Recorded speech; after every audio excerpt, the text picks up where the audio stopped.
more than 2 million bottles of water have now been distributed throughout the state. But getting food here is taking a little longer. We've also ordered 250,000 meals ready to eat, and we're ordering an additional 5 million that will be distributed. Those meals that we have are not in Texas, and they will get here. One of the reasons that they haven't been here already is because of the weather, frankly, and all the roads that have been closed. Emergency management officials also said out of the 7,000 public water systems in Texas, just under 1,450 are still being impacted.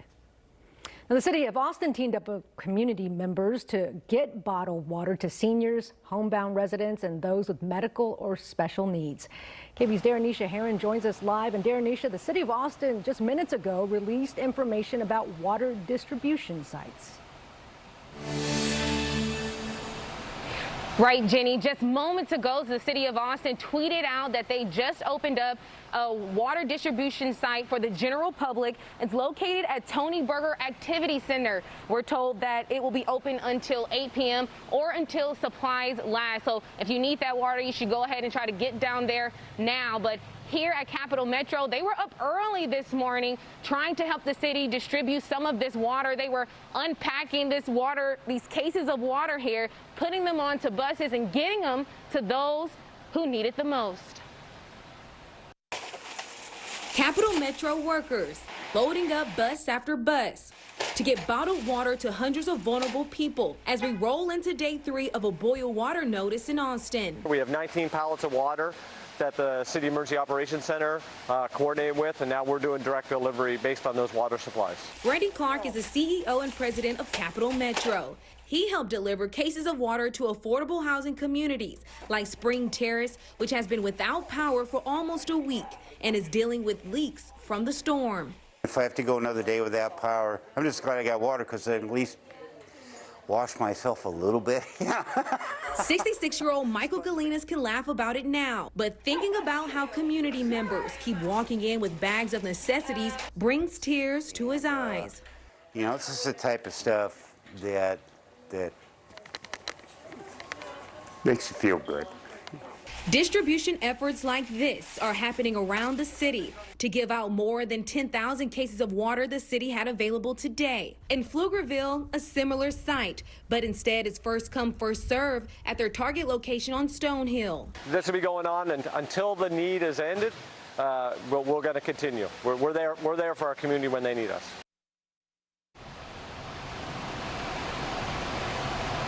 I am about to try to get in contact with the city of Austin to see if they are opening up more distribution sites. But again, if you missed it at the top of my story, the distribution site that just opened is at Tony Berger Activity Center. It's expected to be open until 8 or until supplies last, Jenny. And of course, the general public can have access to that distribution center starting tomorrow, right, Darrenisha? Right now. Okay. According to the tweet, it is right now. Okay, thank you very much. Earlier, the city of Austin said that the general public weren't going to be able to get water until tomorrow, but as Darrenisha just told us, they clarified and said that starts now. We appreciate your live report. Darrenisha Herron reporting live for us. Well, the Central Texas Food Bank is once again helping the community in a time of need. Long lines of cars stretched outside Del Valley High School this afternoon, all with people looking to get food and clean water. The weather impacted the food bank's operations earlier this week, so the next distribution event hasn't been announced just yet. President Joe Biden has approved a major disaster declaration for the state of Texas, which means emergency federal aid is now available to help with recovery efforts. Millions in Texas are under boil water advisories, dealing with undrinkable water and broken pipes. Massive water distribution sites are open now, but supplies are still limited. New York Congresswoman Alexandria Ocasio-Cortez raised more than $2 million to help Texans, but some were not so fortunate. 75-year-old Andy Anderson died of hypothermia outside his home in the Houston area. He was going to his truck to retrieve a device to help him breathe after his home lost power. Went out there, he had no response. He was already cold. Last week, Texas saw some of the coldest temperatures in more than a century. One local social worker lost power in her apartment Thursday, February 11th, went out for almost 10 days. She had to deal with a whole bunch of other problems too, yet somehow found the strength to check in on the mental health of her neighbors. Tricia M. lives in a condo near the Arboretum in Austin. Fortunately, she got power back this afternoon, but she went a week plus without heat and then had to deal with a flooded condo because of a burst pipe.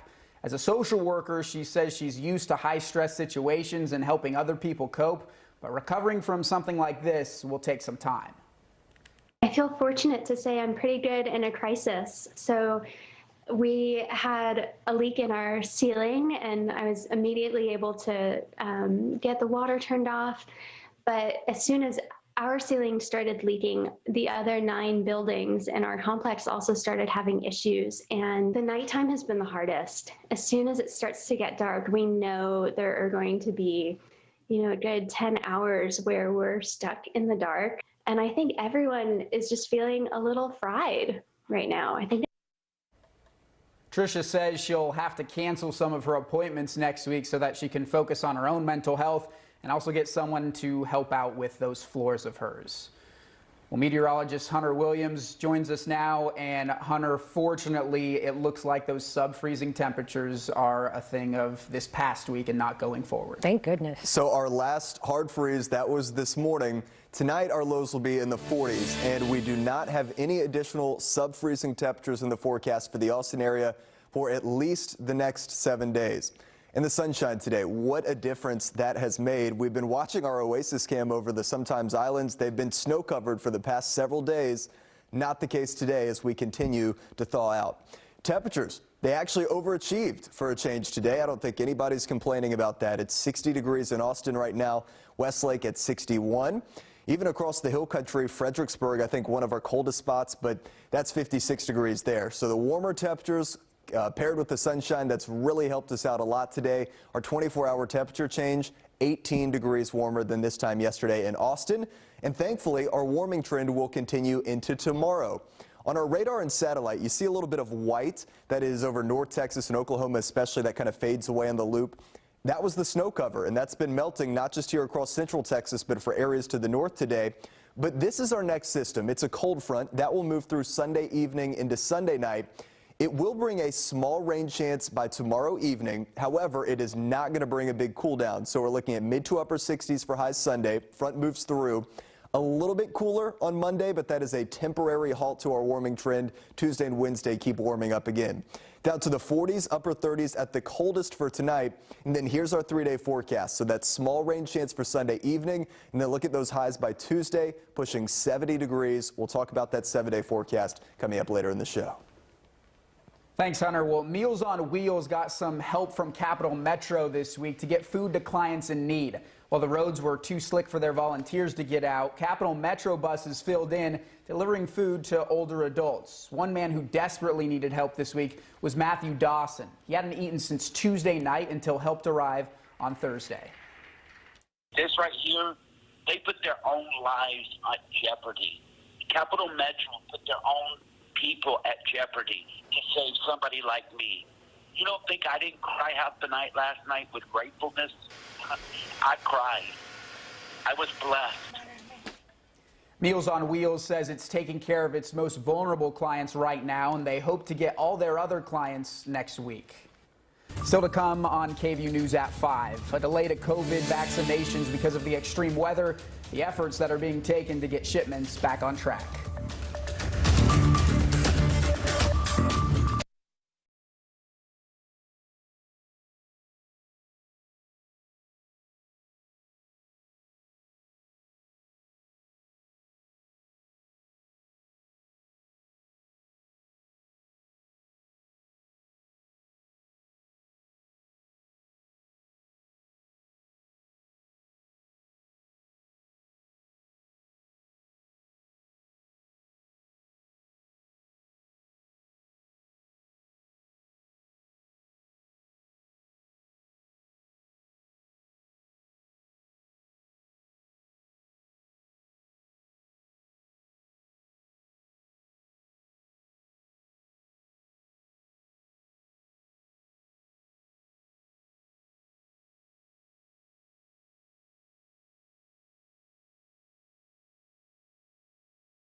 Back to the news at 5. The hazardous winter weather has delayed shipments of COVID-19 vaccines in each state. Many Americans had their appointments canceled, but the White House says those shipments are getting back on track. Meanwhile, Democrats have unveiled their $1.9 trillion relief package. It could pass the House next week, but the Senate might present some bigger hurdles. ABC's Stephanie Ramos has more. As the death toll from COVID in the United States nears 500,000, winter storms have taken a toll on vaccine distribution. The White House saying 6 million doses have been delayed, impacting all 50 states, leading to frustration for so many. It got canceled because the shipment didn't arrive. But officials say shipments are getting back on track. We shipped over 4.5 million doses, so we caught up a lot. 1.85 million doses got into people's arms yesterday, and we have FedEx, UPS working all weekend. It would be within a week before we caught up. In Philadelphia, the Black Doctors COVID-19 Consortium's 24-hour clinic vaccinated more than 3,000 people in an overnight vaxathon, focusing their efforts on some hard-hit areas. Well, I feel good since I got it. Maybe I can do some things that I haven't been putting off for a long time. President Biden toured a Pfizer facility in Kalamazoo, Michigan on Friday. These new assembly lines will be able to produce 700,000 vaccine doses per hour. I believe we'll be approaching normalcy by the end of this year, and God willing, this Christmas will be different than last. But I can't make that commitment to you. Pfizer now says its vaccine does not need to be kept at 94 degrees below zero, but can be stored in regular medical freezers for up to 2 weeks. Meanwhile, in Washington, House Democrats unveiled their $1.9 trillion pandemic relief package late Friday. The bill resembles President Biden's rescue plan, providing $1,400 in direct payments to many Americans, money for schools, vaccine distribution, and funding for state and local governments. The full House could pass the legislation as soon as next week, but it could face some hurdles in the Senate. At least 2 Democratic senators have voiced opposition to one element, raising the federal minimum wage to $15. Stephanie Ramos, ABC News, New York. Next week, the state health department plans to send out a larger supply of COVID-19 vaccines to deal with delay appointments. Texas will get nearly 600,000 doses. Williamson County officials say they plan to restart vaccine appointments today at the Kelly Reeves Athletic Complex off of Palmer Lane. But catching up on appointments will take time.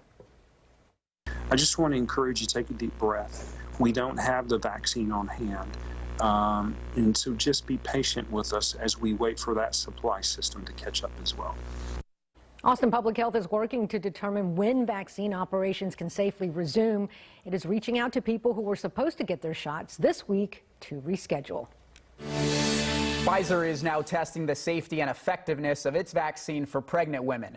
About 4,000 women around the world are involved in the trial.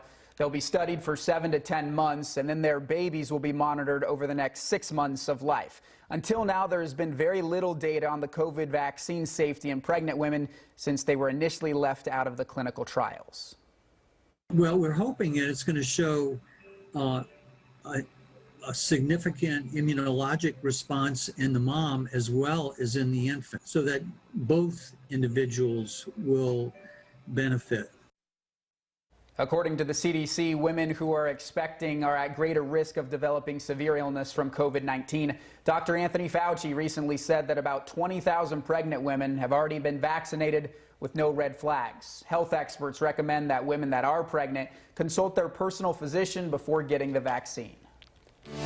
Well, we had one last hard freeze this morning, but we've had sunshine and temperatures in the 60s this afternoon, really helping to thaw us out. This is much needed. Here's our past 20 hours. Down into the 20s this morning, but that quick warm up. And the good news for tomorrow is our warming trend continues, and we are not expecting a freeze during the morning. We have highs in the 70s. On our 7-day forecast, we'll break that down for you coming up after the break.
Welcome back, and let's take a look at time-lapse video of snow melting here in Austin. It's so nice to see it go away. And of course, now we have lots of sunshine. But how much are we going to have? Fingers crossed we don't see another sub-freezing day for quite some time. Meteorologist Hunter Williams joins us now, and Hunter, hopefully we have a week or so of 60, maybe even 70-degree weather. We do have a couple of cold fronts that we're tracking, but nothing like what we've seen over the past couple of days. So for the most part, the next 7 days are going to be a great opportunity for us to continue to thaw out here across central Texas. And tomorrow afternoon, we'll get more sunshine, and our temperatures will also trend warmer. We even have 70s on our 7-day forecast. There's a look at that sunshine today over downtown Austin. Our highs, they actually overachieved. We were thinking that we could stay in the 50s today, but we made it up to 61 degrees at Camp Mabry. 62 was the afternoon high at the airport. Still, all things considered, that's not anything that's brutally warm or anything, but it is much appreciated, and it really has helped to melt a lot of the snow today. And any of that lingering snow that could hold on through this afternoon, I think by tomorrow afternoon will finally melt away. Current numbers, we have 60 at Camp Mabry, 59 for Lakeway, Laga Vista right now at 59 also. The coldest reading we have right now is 56 for Fredericksburg, but even that 56 way above freezing. So again, this afternoon with the sunshine, we are thawing out nicely here across central Texas. This is our 3-hour satellite loop, and you see some of this white up here, especially North Texas into Oklahoma. That was the existing snowpack, which along with our snow here in central Texas has been melting today, and good riddance to that. This is our next system, though. I want to show you. This will move through tomorrow evening into tomorrow night. Now, don't get too worried about this one. I know it's a cold front, but this is not going to bring anything even close to what we've seen over the past couple of days. Let's walk through it on our models, though. Here's tomorrow morning. We're looking at 40s as opposed to 20s, so no freeze tomorrow morning. We may wake up, though, with some clouds, maybe some patchy fog or some light mist out there. That should clear, though, as we go into the afternoon. That front getting closer by the late afternoon, early evening. High of around 68 in Austin. So as I said, any snow that makes it through this afternoon, I think that's going to melt away by tomorrow. But watch as this front pushes farther south and east. By about 8 or 9 o'clock, here's 9:30, we may see a little line of showers, maybe even a rumble of thunder develop for our southeasternmost areas during the evening hours thanks to that front. But that's going to push down to the south by about midnight, 1 a.m., and that's basically it for the rain chance. So I think I-35 corridor and points to the west, not expecting rain. The main chance is going to be to the southeast. Here's Monday morning. Austin, it's colder behind that front, but 39, not below freezing. Maybe the coldest spots across the hill country could drop to freezing or maybe upper 20s at the cold end, but it is not going to be the same widespread freezing weather like what we've had over the past several days. And the cool down behind it, not nearly as substantial, so still we're looking at sunshine and highs in the low 60s as we go into Monday. And by Tuesday, we start that warming trend all over again. So it's just a temporary halt to our warming on Monday, 62. 74 by Wednesday, then another front will move through late in the week. So let's walk through the timing on that. I think that's going to be by Wednesday evening into Wednesday night. And again, this does not look like a big rain chance. That's mainly going to stay down to the south and east. However, by Thursday, we may see some activity moving up from the south. So we'll go with about a 30% rain chance or so. This is our 7-day forecast. You can see by Thursday, 30% chance of showers. Friday and Saturday, the model's not in great agreement, but we'll keep it primarily dry for now. 59 for the high on Friday, Saturday 68, but the bottom line, those mornings as well trending warmer, a few in the 30s, but we are not expecting any more freezes over the next 7 days for the Austin area. We'll be back after the break.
Many are still under boil water notices across central Texas. Earlier this week, my co-anchor Jake Garcia put together some tips on how to make sure your water is bacteria-free.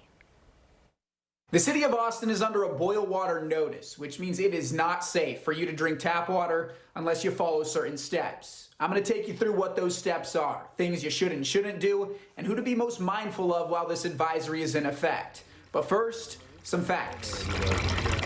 The reason we're here is because Austin's biggest water treatment plant lost power and water pressure dropped below the minimum standard. That could have allowed bacteria to backwash into pipes. And while this bacteria probably isn't life-threatening, it can make you really sick if you consume it, especially young kids, the elderly, and those who are immunocompromised. So, bottled water or boiled water is your best bet for the next few days. Boiling the water is going to kill the disease-causing microorganisms. Bring it to a full rolling boil for 2 minutes, and then let it cool. Use this water and this water only to drink, brush your teeth, wash your hands, cook, make ice, do dishes, and give to your pets and plants. Now to some of the most popular questions from you. We'll go rapid fire. Can you drink tap water that's been filtered but not boiled? No, don't drink filtered water that comes out of your fridge without boiling it first. Filtering water only removes organic compounds, not biological contaminants. Is it safe to shower in obviously non-boiled water?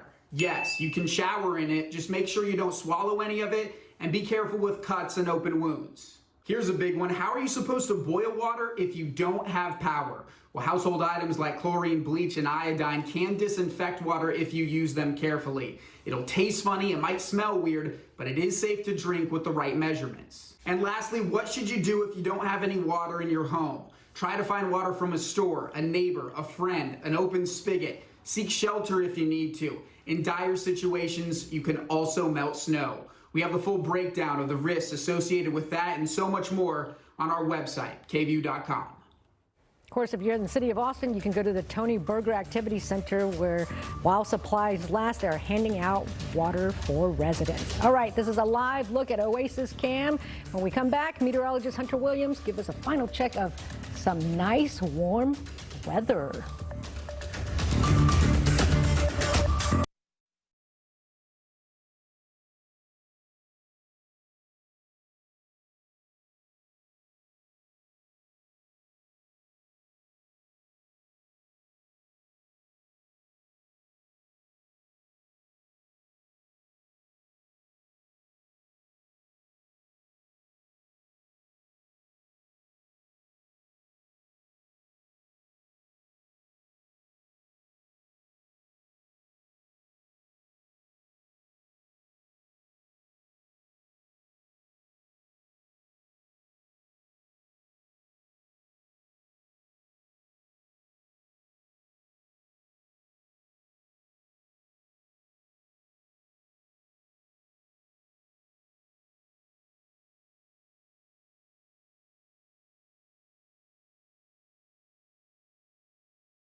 If you haven't been outside, I highly recommend you go outside. It's so nice right now. The sun is out. Seems like the entire city of Austin is finally starting to thaw, Hunter. I think this is the warmest that low 60s have ever felt. It's really helped to thaw things out today as well, so I think most of the snow is melting this afternoon, and if any of that holds on, tomorrow afternoon should melt that away too. And our temperatures, they continue to trend warmer, so no freeze tonight. I think we've had the last of our hard freezes, only in the 40s tomorrow morning. 68 for the afternoon high. And then we do have a weak cold front that will move through Sunday evening. Small rain chance southeast of Austin during the evening for that. Then a little bit cooler Monday, but otherwise we trend back warmer Tuesday into Wednesday. Wednesday way up into the 70s. Some more 50s to end the week, but looks like that will be short-lived as well. Back up to 68 by Saturday. I've never been so happy to see your forecast. So nice. Love to see all those sun emojis. Thanks so much, Hunter. Thanks for joining us. We'll see you at 6. In the meantime, always on at KVUE.com for the latest news, weather, and sports.